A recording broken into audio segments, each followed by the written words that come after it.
Charles is not a man to act in haste. It took him 30 years to marry Camilla, so he will have given his TV gamble much thought. But will it pay off? Asks Richard K. Prince Charles never does things in haste. He was 32 when he married for the first time. He romanced Mrs. Camilla Parker Bowles more than 30 years before marrying her, and he has now waited until the eve of his 70th birthday before letting the world know what sort of king he will be.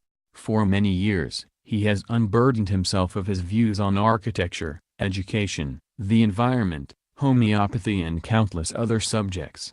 He has shared his thoughts on faith, on duty and on his respect for tradition. But on kingship and the kind of monarch he sees himself as, he has largely been silent. In many ways, of course, it has been an entirely commendable position to adopt. Given the longevity of the Queen, to have done otherwise would have been not just discourteous to his mother, but potentially dangerous. However, the absence of any clear vision of what life under King Charles III will be like has led to a situation where his public interventions, notably those infamous Black Spider memos to ministers, have seen him cast as a meddling monarch in waiting.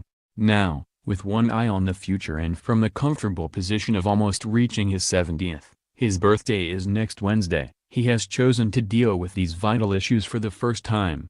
Questioned in a BBC television documentary about those accusations and about his future role, his answers are both surprising and revealing.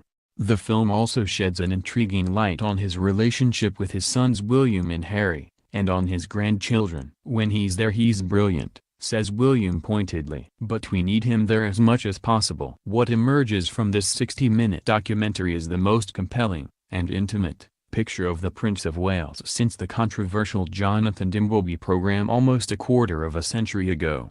But while that film marked his anguish over his affair with Camilla, and hastened the final breakup of his marriage to Princess Diana, this one is likely to be remembered for him finally setting out how he will operate as king. Clearly irked by questions about his lobbying and the accusation of meddling, the prince says he is proud to have worried about inner cities and to have tackled other issues.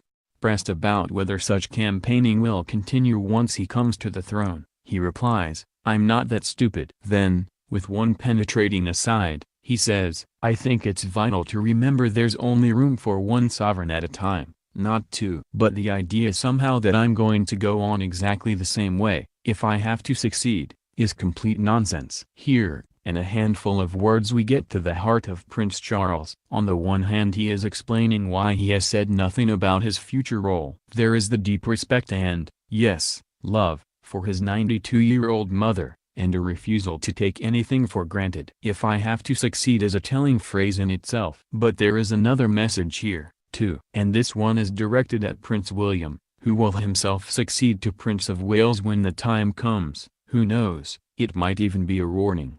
Though even the most enthusiastic of William's supporters would admit that the 36-year-old heir in line is more likely to model himself on his inscrutable grandmother than on his outspoken father.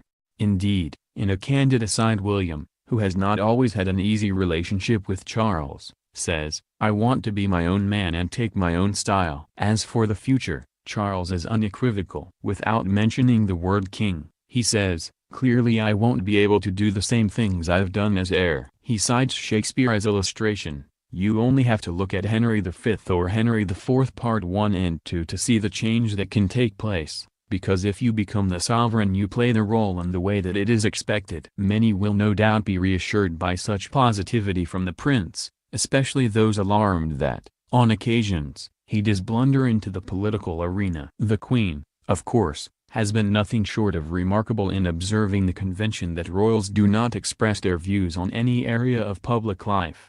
What this film seems to suggest is that, as the moment of his elevation to the crown grows closer, he is taking these symbolic positions of the monarch more seriously and more thoughtfully.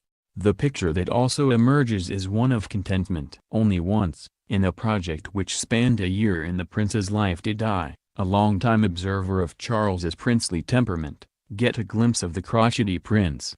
It comes during a clip filmed at Burke Hall, the prince's Scottish retreat which he inherited from the Queen Mother. In the gardens there he has planted an arboretum which he refers to as George's Wood, because he began planting around the time of the birth of his first grandson. He is walking with Camilla in the gardens when she begins to reminisce about the prince's long-dead Jack Russell, Tigger. The dog was part of his life at the time his marriage to Diana was breaking up, and, despite his second wife's endeavors, he clearly did not want to discuss the pet. All the same, the nervous tics, the fidgeting with cuffs and never knowing what to do with his hands, were largely absent from this warmest of portraits. The relationship with his sons, which has been troubled, seems to have much improved. They are generous in their praise of their father, especially Harry, who talks of the workaholic prince falling asleep at his desk. He mentions his gratitude to his father for walking Meghan down the aisle at his wedding in May. And in a nod to his American wife, not used to late dining, he suggests that in the future his father might eat dinner earlier in the evening. Camilla, of course, is ever present, saying on air the kind of supportive messages that have been such an integral part of their decades-long relationship. Significantly, she discloses that Charles does not fret about the future. Does his destiny weigh heavily on his shoulders? She is asked at one point. No, she responds, his destiny will come, he's always known it's going to come. I don't think it does weigh on his shoulders at all. There is, naturally, no contribution from the Queen. But would it have been fascinating to have heard from Prince Philip? This was, in many ways, a clearing of the decks interview. Not unlike the decision he took on another birthday a few years ago to correct some long-repeated misconceptions about him. He said it was untrue that he had 7 boiled eggs presented to him for breakfast each day, and explained that Camilla still has her own home because she likes to spend time there with her children and grandchildren. This exercise is far more serious, and risky. Will his openness about how he will reign be believed? If he can succeed in persuading critics of that, then it will have been a gamble worth taking.